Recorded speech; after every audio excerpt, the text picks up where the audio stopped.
Hello, hello mga kakutsara! Eto naman tayo sa panibagong edisyon ng Kutsara ni Teresa! So ngayon, meron naman tayong panibagong dish na natutunan ko. So gusto ko siyang ibahagi sa inyo. Gusto ko siyang i-share. Ito'y isang panlasang Pinoy. All-time Pinoy favorite siya. So let's start cooking! Once again. Before we start, please subscribe to my YouTube channel, Kutsara ni Teresa. Click the subscribe button and the ring bell button.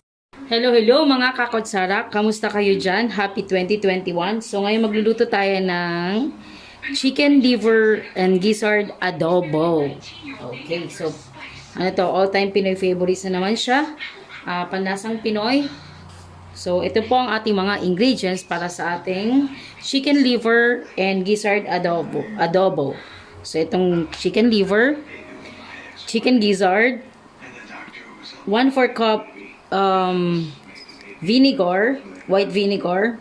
Nilagyan ko konti ng bawang para mas masarap. 1/2 cup soy sauce, 1 teaspoon whole peppercorn, dried bay leaves, crushed garlic, salt, 1/2 cup flour, 3/4 cup water, liquid seasoning, and Italian seasoning. Of course, ang ating mantika. Alright, so yan ang po ang ating ingredients para sa ating chicken liver and gizzard adobo. Para sa first step, kailangan natin pakuluin ang chicken gizzard. So, kailangan natin ng 4 cups of water.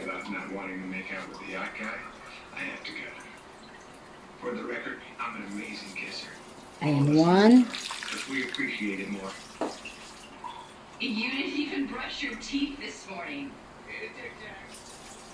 Two.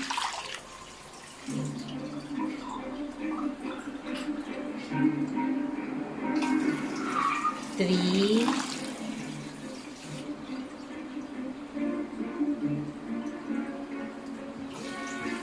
4. So, yeah. And then, a little of salt.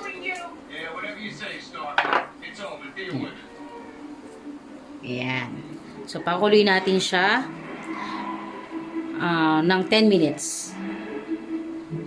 Okay, 10 minutes natin pakuluin. Pakulo natin yung ating chicken gizzard. Titimpla naman natin ang chicken liver. So, salt ulit.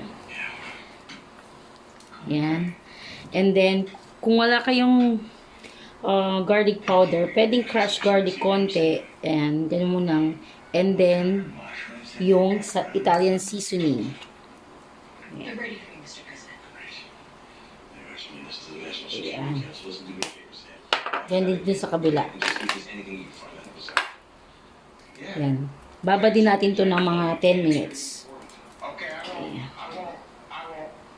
Ayan. Ayan.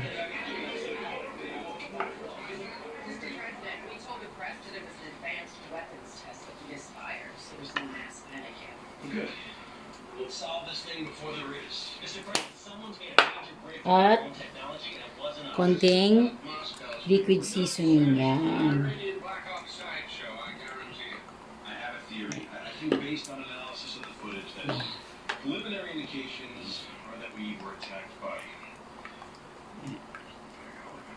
Yan. Kaya natin siyang lumambot din at ng mga 10 minutes. Yan. Lagyan pa natin konting crushed garlic. Yan. So, wait lang po natin siya habang gizzard at ang ating atay ay binababad na natin. So, yan. Niluluto na natin ang ating chicken gizzard. Ano pala ito? 60 to 90 minutes ang pagluto ng gizzard. Ayan ha. Iluluto na natin siya.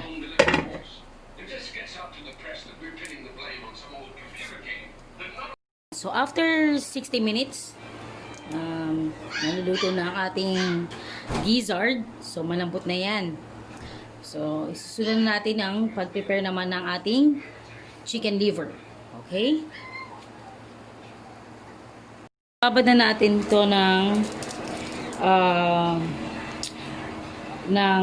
Italian seasonings, konting yung garlic crush, liquid seasoning, at saka konting salt. So, ang next natin ay kailangan na natin siyang i-drench sa ating flour. Okay? Kuha tayo ng tapos drench lang natin sa flour. Yan. Kuha ulit. Yan.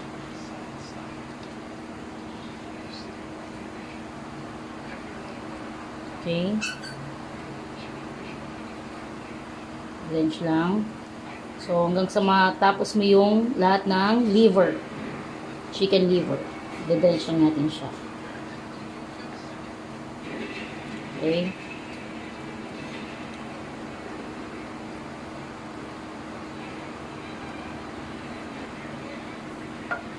Ayan. So, tapusin lang natin lahat. And then, ayan. Ipiprito na natin siya. Ayan. Na-drench na natin siya. Yung chicken liver sa flour. So, next step is to pan fry this liver 2 minutes per side. So, turn heat on and then pan fry na natin ating chicken liver. So, lagyan natin ng mantika. 2 minutes per side po. So, painitin natin siya, yung mantika. Ayan. Na-drain ko na rin yung chicken liver kanina. I mean, chicken gizzard kanina. Na-drain ko na siya. So, naka-separate na ito na siya. Ayan. So, ito na. Ipa-front fry na lang natin yung mga chicken liver. So, 2 minutes per side. Ayan, okay na.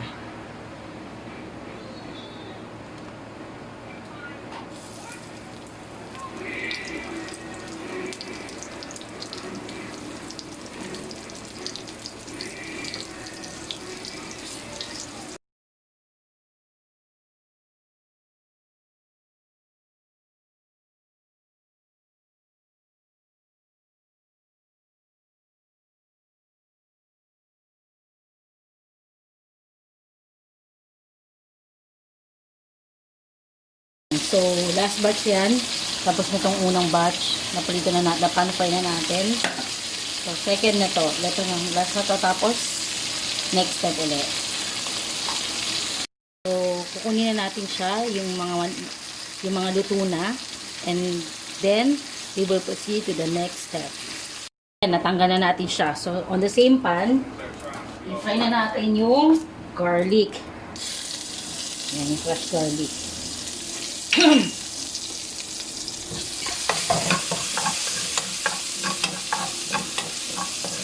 then, yung konti pa natin ng mantika.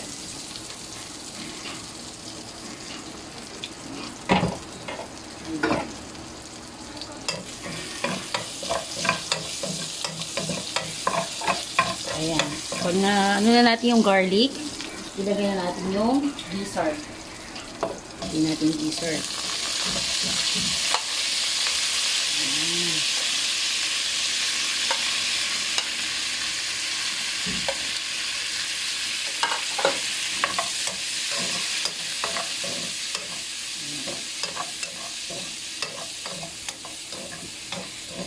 Ayan. Okay. After nyan, habang ginigisa natin siya, lalagyan natin ng peppercorn. And then, yung dried bay leaves. Ayan.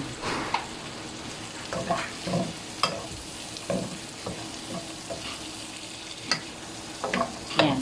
Isa lang natin ng konti. Ayan. Tapos, ilalagay na natin ang ating kundi lang. Ayan. So, habang ginigisa natin ang gizzard, chicken gizzard, may bawang. Ayan. Ilagay na natin ang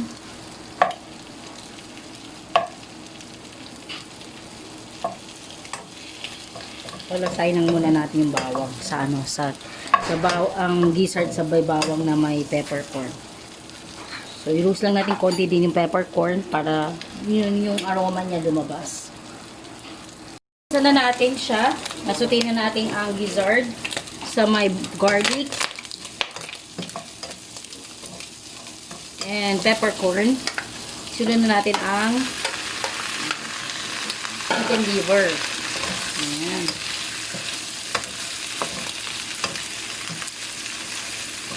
Ayan. After nyan, lalagyan na natin ng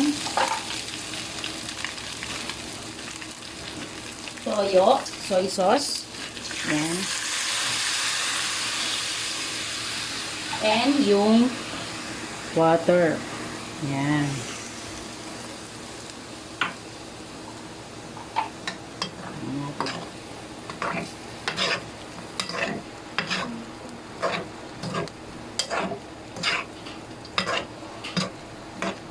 Palasayin natin yung toyo.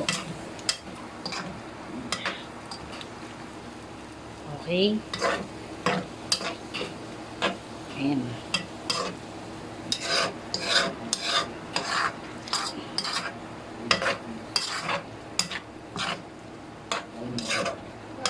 Yun.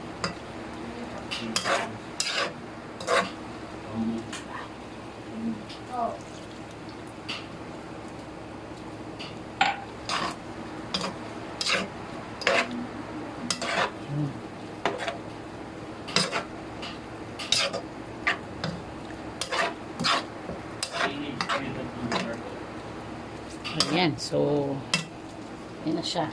Kauli na natin ng 10 minutes, ng 5 minutes pala, 3 to 5 minutes. Ilalagay naman natin ang ating suka. After 2 to 3 minutes, ilalagay na natin ang suka. Ayan.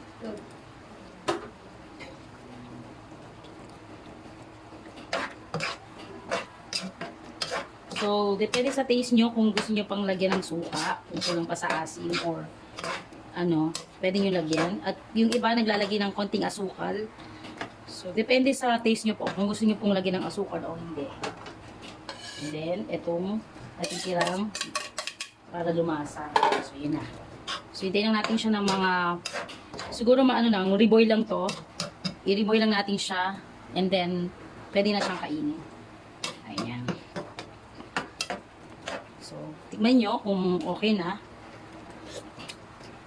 Ayan. Kunting ano lang. Lutuin lang natin yung vinegar. Tapos, ready na. Sarap. Grabe. Ayan.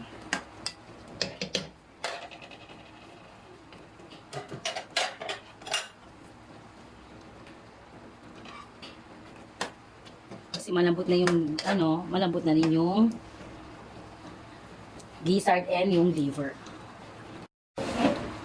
Ayan, na-reboil na siya. So, tikman na natin yung sabaw muna. And then, yung sarap pa. Liver. Ayan o.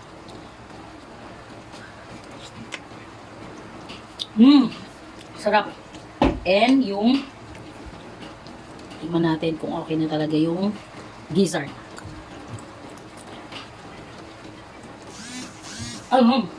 Sarap.